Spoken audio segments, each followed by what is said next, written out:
Assalamualaikum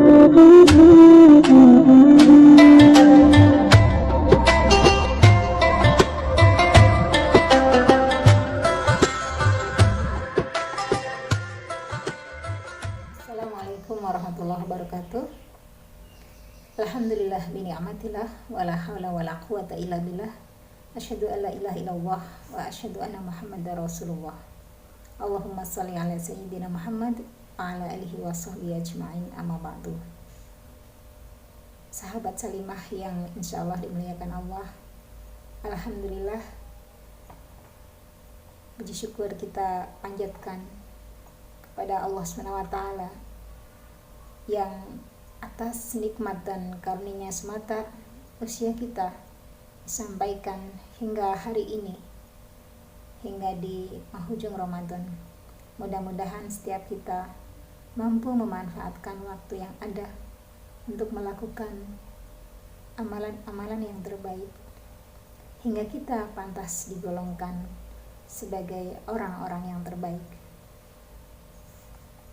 Rasulullah Shallallahu Alaihi Wasallam menyebutkan sejumlah golongan yang termasuk orang-orang yang terbaik. Hal ini beliau sampaikan dalam sejumlah hadisnya. Siapakah mereka? Yang pertama adalah orang yang belajar dan mengajarkan Al-Quran.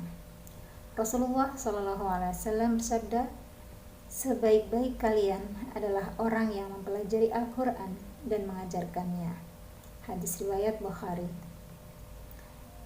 Sungguh mengajarkan Al-Quran, mempelajarinya, mengajarkannya adalah aktivitas yang mulia, yang istimewa, sehingga pantaslah ya aktivisnya dimasukkan sebagai golongan orang-orang yang terbaik. Kemudian yang kedua adalah muslim yang berakhlak baik atau berakhlak mulia. Rasulullah Shallallahu Alaihi Wasallam bersabda yang artinya, sebaik-baik kalian adalah orang yang paling baik akhlaknya. Hadis riwayat Bukhari. Jadi apapun profesi seseorang, kedudukannya, jabatannya, yang paling baik di mata Allah, yang paling baik menurut Rasulullah adalah mereka yang paling baik akhlaknya. Yang ketiga adalah muslim yang menepati janji membayar hutang. Hal ini ditegaskan oleh Rasulullah dalam hadisnya yang artinya, sebaik-baik kalian adalah orang yang paling baik dalam membayar atau mengembalikan hutang. Hadis riwayat Bukhari. Dan perkara muamalah, hutang piutang, pinjam meminjam bukanlah hal yang sepele, yang sederhana, sehingga Rasulullah menganjurkan bagaimana orang yang melakukan transaksi hutang piutang, pinjam meminjam untuk melakukan pencatatan sehingga tidak menimbulkan fitnah di kemudian hari. Selanjutnya yang keempat, muslim yang menebarkan keamanan dan kenyamanan. Hal ini sesuai dengan sabda Nabi yang artinya, sebaik-baik kalian adalah orang yang paling boleh diharapkan kebaikannya dan aman dari keburukannya. Hadis riwayat Tirmizi. Sungguh beruntung ya orang-orang yang dirinya dijadikan rujukan ketika orang lain menghadapi masalah, dijadikan tempat mengadu, ya, meminta nasihat, meminta jalan keluar, ya.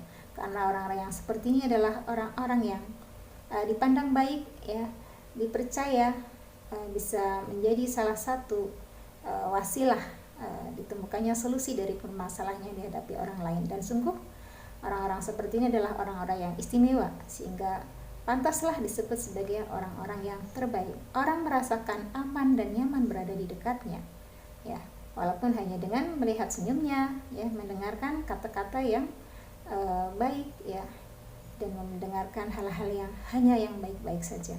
Kemudian yang kelima adalah muslim yang baik terhadap keluarga. Rasulullah Shallallahu Alaihi Wasallam bersabda, sebaik-baik kalian adalah orang yang paling baik terhadap ahli keluarganya. Hadis riwayat Ibnu Hibban. Kebaikan seseorang tidak hanya diukur bagaimana dia baik terhadap koleganya, terhadap relasinya, teman-teman bisnisnya, atau rekan-rekan kerja, kantor, dan sebagainya, tetapi justru dia adalah orang yang paling baik dalam memperlakukan keluarganya, ya. sebagaimana kita bisa melihat bagaimana peri hidup Rasulullah, ya, beliau adalah orang yang paling baik akhlaknya dan paling mulia, sekaligus paling memuliakan keluarga beliau. Dan sepantasnya lah kita bercermin dan menjadikan beliau sebagai teladan dalam hal ini. Selanjutnya yang keenam adalah Muslim yang gemar berbagi makanan dan menebar salam.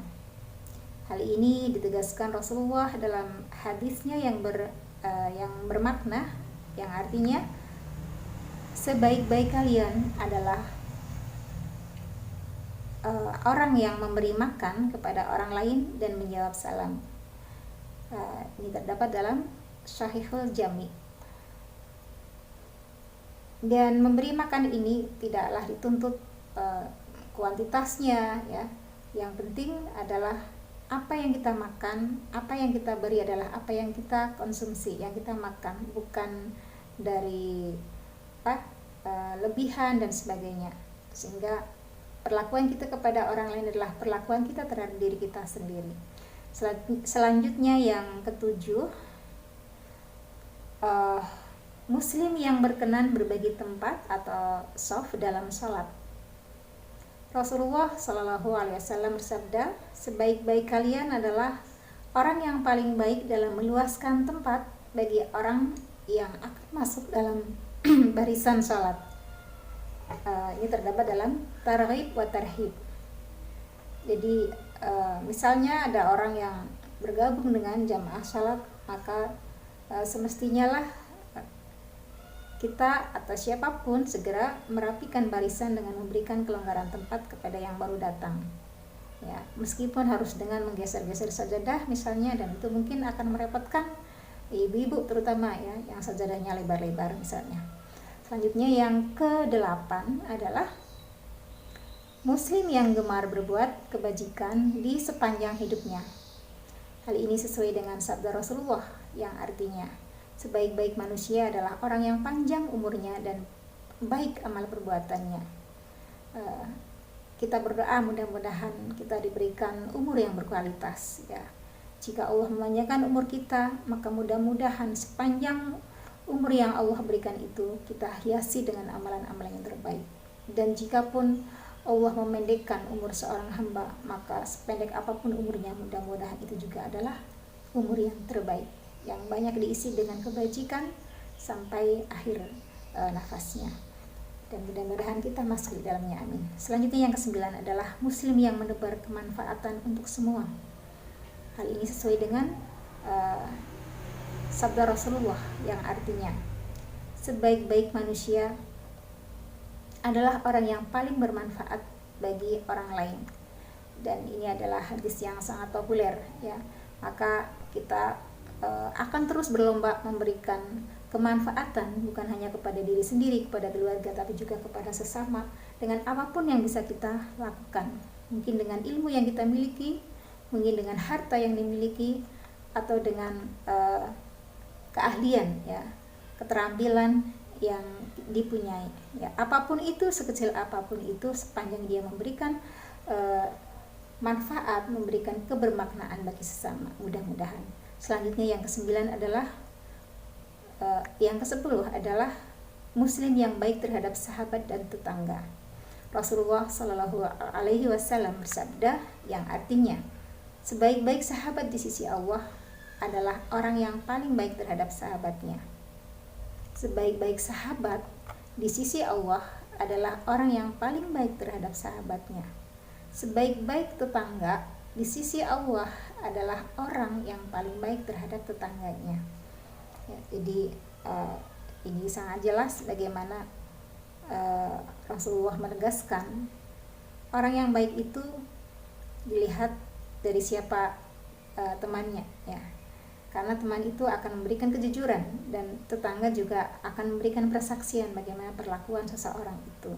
Maka mudah-mudahan kita mengharapkan ridho, ya, menghadapkan pertolongan Allah agar kita bisa melakukan aktivitas yang terbaik, amalan yang terbaik dalam koridor yang baik, yang benar, sehingga kita akan menghasilkan amalan yang sempurna, yang istimewa, sehingga pantas digolongkan sebagai orang-orang yang terbaik. Wallahu a'lam bishawab. Wassalamualaikum warahmatullahi wabarakatuh.